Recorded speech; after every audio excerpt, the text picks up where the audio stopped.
vose ava vachibva vauya kusadza kuya. Vauya kusadza vakati ndine nzara ini ndikuda chikafu pano. Ndikati madam vapei chikafu. Vapirwa chikafu vakapotsera plate yechikafu. Vakati iwewe idya muro iwewe idya chikafu ichocho kuda kundiuraya. Ndakamboramba ndakanyara ndikafunga kuti majosi. Kuvaramba achienderera mberi ndati idya chikafu ichocho iwe muro uda kundiuraya. Ndikati muri kutaura neni zvikanzi iye ndiri kutaura newe uda kundiuraya uri muro iwe uda kundidya. Ndikati ndaita sei zvikanzi wakadzinga mwana wangu iwewe pano pachikoro kuti mwana wangu haana kubhadhara school fees. Ndikati ini ndinodzinga vana izvozvo zvinoitwa nekomiti. Zvikanzi ndiwe wakadzinga mwana wangu pano pachikoro kuti haana kubhadhara school fees. Ndandiri kutomutsvaga pesa apa ndikati hakana kutodawo nezvinhu. Saka batazobatwa nemamwe maticha padaendeswa muofisi maheadmaster. Nyaya iya chibva tainzwa headmaster wachibva wadaidza matichasi esi pachikoro. Vakati Mr. Chikoto kumbirai regero kuna Madam Chiparani. Mr. Chikoto hawana kuuya kuzokumbira regero kuna Madam Chiparani kwandiri. Kusvikira tazoenda nyaya, takaendesa nyaya kuna Sadunu kwamasvosva. Sadunu vakaenda tikanotonga kwaSadunu. Sadunu vakati munobhadhara mombe, vakabvunzwa nyaya yavo vakabvuma vakati nyaya tinoiziva. Zvikanzi mobhadhara mombe. Zvazonzi ngavachibhadhare $200 tiri kwaSadunu. Nyaya yatongwa kwaSadunu masignatures akanyorwa maminitsi akanyorwa. Vakati ndichabhadhara mari iyi muna August naSeptember. $100 August, $100 September. Hapana chakauya kusvika nanhasi. Zvikatazounza nyaya. Maminitsi tikaunza akanyorwa kwaSadunu nemaminitsi akanyorwa nemunhu akakanyorwa chikoro tikaunza kuno maminitsi acho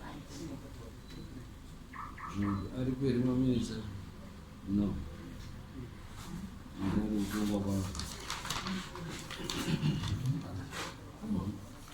kana ni maminitsi acho takaunza kuno isu vatakayozoripota nyaya.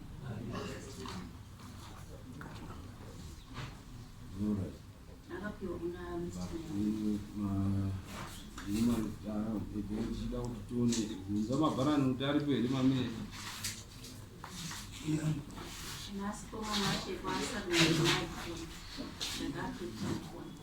pane maminitsi akauya ari ipo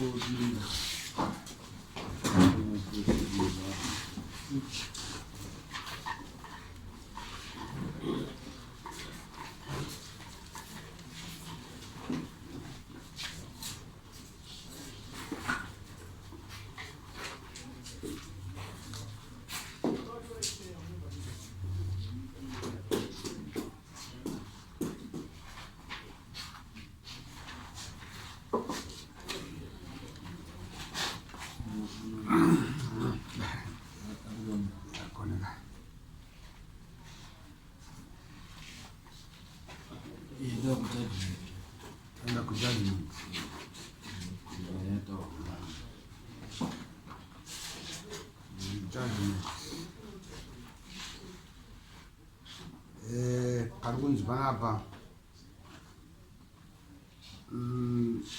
akanzi anobvisa 200 kuna Tsangamire kubvisa mbudzi kutaura mashoko akadai kumukadzi wemunhu. Nguva yekubhadhara apiwa nguva yekubhadhara from 20 mwedzi wechi6 2022 kusvikira muna July abhadhara $100. August obhadhara $100. August achonga atovegore nemeshi masignature. Chiparange ubvaiswa yake signature. Kohyo ubvaiswa yake signature. Chitowa mombe ubvaiswa yake signature. Secretary Chibere ubvaiswa yake signature. Chief's signature yarohwa futi ipapo.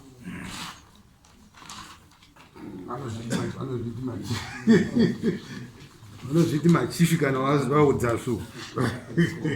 Taura tinzwe Shepherd izvo zvakayeka tinoitora safe nyaya itsva isina kumbotongwa. Saka tokupa mukana wekuti urespond. Apo tinoda kuona kuti maproceedings zvakafamba sei. Pamusoro chairman, zvataurwa naMadam Chiparani handina hangu zvizhinji zvandopokana nazvo. Nyaya yakaitika takatuka nazvishuwa pakazobudawo mashoko angadi ngasina zvakadini zvakasina kunaka. Saka tapera zuva iroro ini kuti ndinyatsokuziva hangu kuti zvimwe zvacho zvakafamba sei semunhu anga akamwira-mwira. Zvakatozondishamisa mangwana acho nokuti ndakati ndakazotorwa ipapo nemudzimai wangu nevamwe sekuru vangu ndobva ndanoenda kumba ndobva ndarara. Mangwana achona ndichimuka ndauda kugadzira ndobasa ndakasangana vachiparani kanzi wakakwana here uri mushe ndobva ndangoti semunhu akasiri kunyatsokuziva kuti chii chakanga chadi chafamba sei. Ndobva ndakazonzi nemudzimai imi zvamakaita nezuro asi hamusi kuzviziva here kuti zvakafamba sei. Ndikati nditsanangure chii chakaitika. Ndobva nditsanangurira kuti zvakafamba zvakadai. Taenda kuchikoro tikadanawo nemukuru wechikoro tikaunganidzwa, vamwe vakatogumbukawo nenyaya yacho yanga yaitika. Ndobva vanikwa vamwe vada kumhanyira kuno kubasa kanzi raiti ndiri kubuda asi tadi tagara pasi tataura nyaya iyi. Kanzi iwo chisaro chikumbiro regere kuna Madam Chiparanga. Madam Chiparanga vakabva vatotaura imomo muna head mistress kuti harisuda ruregero rwake. Zvapera izvozvo nezvazvamboitika mangwanani aya ndobva ndati inini kuti ndichienda ndega nekutaura kwamboitwa kuti iye wakakwana here uri mushe here mai ndoda kukugadzirisa ndichakurova. Ndobva ndati kuti ndiende ndega hazvidi zvizobude zvakanaka. Ngatirega ndimirire head mistress vadzoke musi weSunday. Musi weManheru acho Friday zvakare ndobva vauya pamwe pangu vachiparanga kanzi unondiziva zvakanaka here inini ndinorema ubvunze vamwe anondiziva ndinokutsakatisa. Nani ndiye murume wavo. Saka ndobva ndazofonerwa naishe Mashosha kanzi usvike kuno kuSunday makuseni. Ndobva ndaenda Sunday makuseni kumba kwavo kuya kanzi zvakafamba sei. Ndobva ndangotsanangurawo zvakanga zvaitika kanzi saka vatodini ndikatovakupira ndikati kana zvichigona taida kuti mundibatsirewo ndizoenda ndinokumbira regerero nokuti mashoko amwe andambotaurawo kuti ndiende ndega handizi zvinoitika. Vatotaurirana naishe Mashosha vakati alright tipe nhamba dzavani dzahead mistress wako ndobva ndavapa vakavafonera vakavabata ipapo kazi alright tichatsvaka vakuru vaviri handichauya navo tozotaura nyaya yacho. Ndakazoshamisa Manheru ndakuchigashidzo katsanga kuti wakudiwa kudare raishe Mashosha. Ndobva Sunday head mistress vadzoka ndobva ndaendawo kuna head mistress netsamba yakati ndobva pasvika nyaya iyi. Asi inini ndandiri kuti ndichauya kwamuri ndokukumbirai toenda tonoonani mai Chiparanga tokumbira ruregero wezvazvaitika. Kanzi manje zvino zvawadana udare wotoenda wononzwa kuti zviribi. Taenda padare payawo ndizvo zvakafamba zvichitikawo pachitotaurwawo kuti vaitosvikawo kumashops votaura kuti akamosvika kunoku ndakumupfudza ndakumunyudza akamupinda mutoereti ndinomutoereti ndinomutsakatisa. Saka iniwo ndandautongotyirawo upenyu hwangu magariro ndade ndirumwe ndade ndakatonomhan'ara asi ndakaona kuti asi kugarisana ndekamwe shungu dzichapera tozonyatsotarisanawo zvakadii togarisana naye. Then zvandandinzi ndibvise mbudzi ndandanayo ishe Mashosha ndikatovaudza kuti mbudzi yenyu yadi yapo kanzi alright usauya nayo ndichazotuma munhu ouya uzodii. Then ndobva ndazovafonera mazuva ekuti pemende kutanga ito ndikati ishe pane nyaya yedu iyaya inini maziko zvino zvinhu zvangu hazvina kumira zvakanaka handichakwanisi kuti ndimite zvatanga takadii zvamanga makati tibvise zvino. Asi kana zvinhu zvangu zvadii zvamira zvakanaka muchaona ndouya. saka zvinhu zvangu zvazvisati zvadii zvafamba zvakanaka. Ndachingoti kana zvaitawo ndichadii ndichazoenda kuna She ndotaura kuti hai ndauyawo ndakadii ndakabata vanhu parwa. Then ndakazoonawo ndakunzi nyaya yadii yakwira mberi kusvika tasvika pano nhasi. Simudza rovo. Right, iyo nyaya I think hapana nyaya yadii munhu abvuma nyaya yake handii. Hapana chatingarambe tichida kuti titonge munhu abvuma kuti ndakakanganisa ndakazviita ende kubhadhara chete ndokwandanonoka kubhadhara. Pane anoda zvekutaura here Madare? Mambo kuchataura panyaya iyi inonge yatofamba yakadaro yakuzoda judgment basi tichabvunzisa hapana chichabvunzika Kwasho yanga akanzi abvise chii? $200 yani yanga iri yani $200 yekupa Grace. Paishi akanga amagara murume wacho. Hatichabvumiri ndakazopuwa mayo. Aiwa ndiyangu aisi yekuduku. Zvakazopuwa fake. Kune mafake.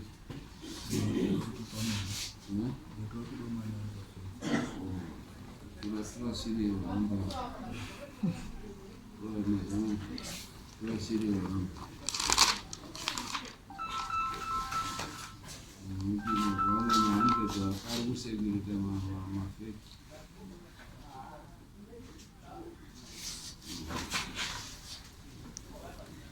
Kura shiri yoramba.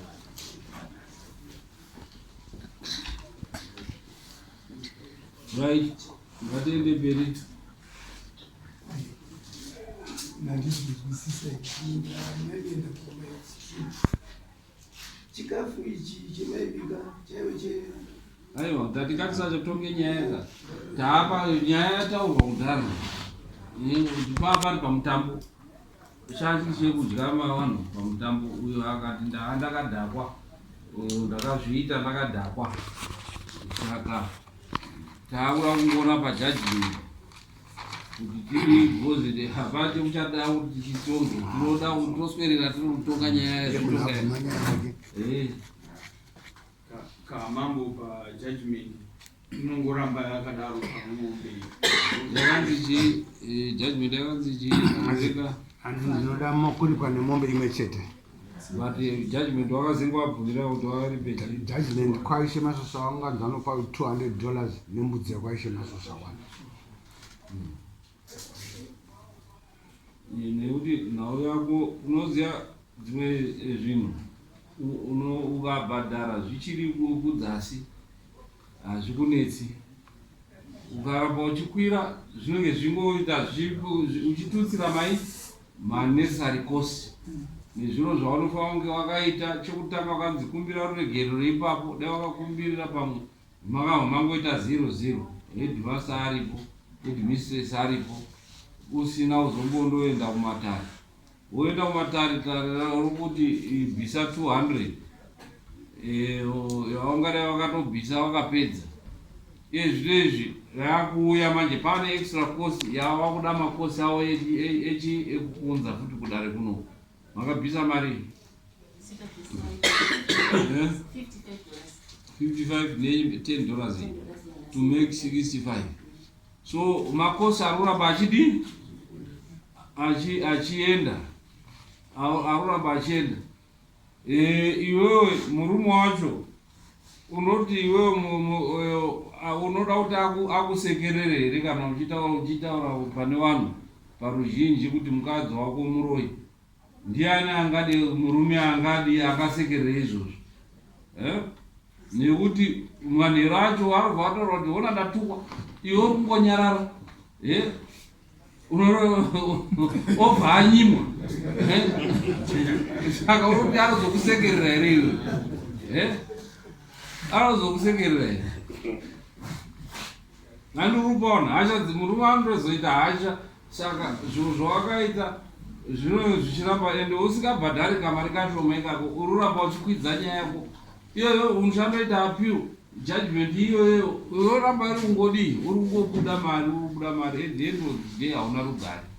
Saka zvimwe zviro zvoda kuti ukanga wakanganisa wozvininipisa wasoba woziva kuti ndakakanganisa.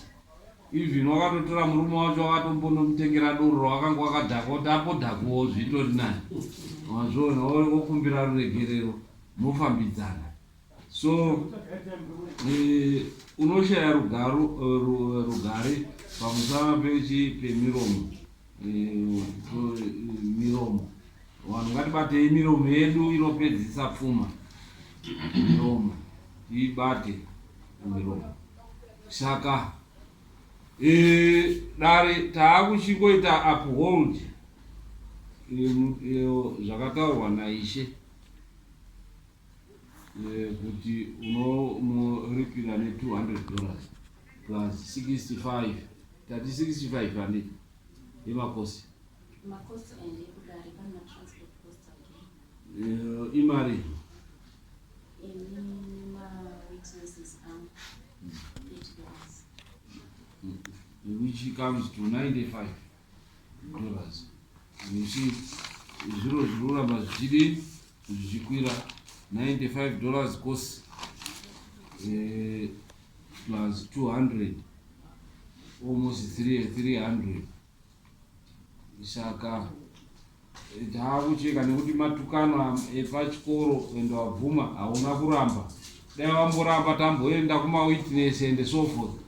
Taiti uri ndururani isingadi kudi dare kuomesera. But hatichakuomeseri nenhau yekuti wabvuma nyaya yako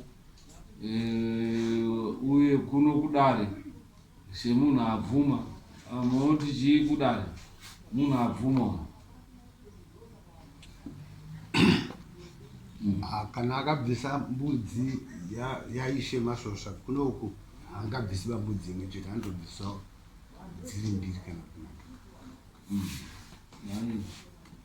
So zvese izvozvo zvino zvaakudirwa kuyeka zvingadai zvakaperera pana Ishe wakangobvisa mbudzi 1 waakuya kudare kuna mambo anenge akuta kuti aiwa Ishe haangangodyi ini ndototi ndidyewo futi.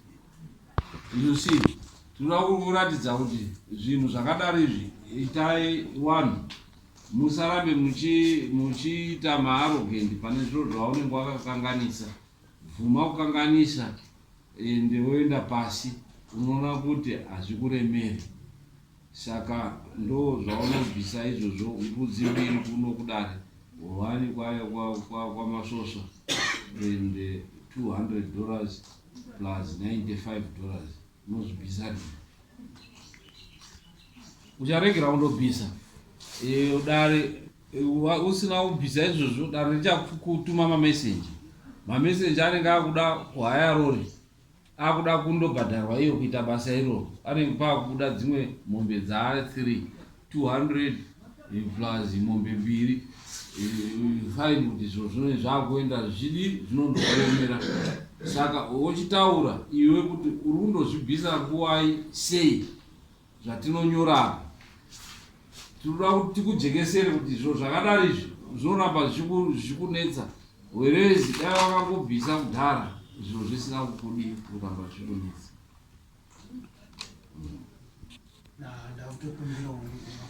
Chiti panguva yaunoziva kuti uri kundozviita. Tikasvika pachi 295 uchabhadharira grace ende mbudzi dzaanhatu.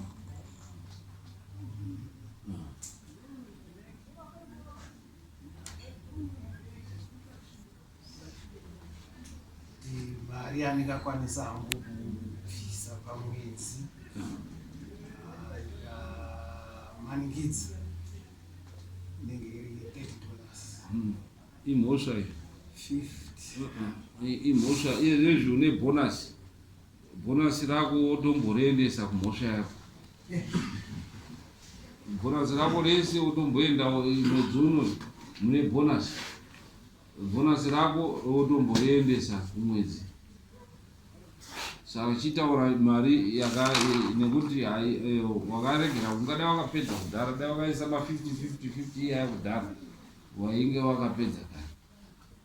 Izvezvi une bonasi, taura kuti ndiri kubva panapa ndiri kundobhadhara bonasi rangu, makanzi November na December mune mabonasi. Saka ipapo unofanira kuti ukafe. Muna December nogona kuvapa 100.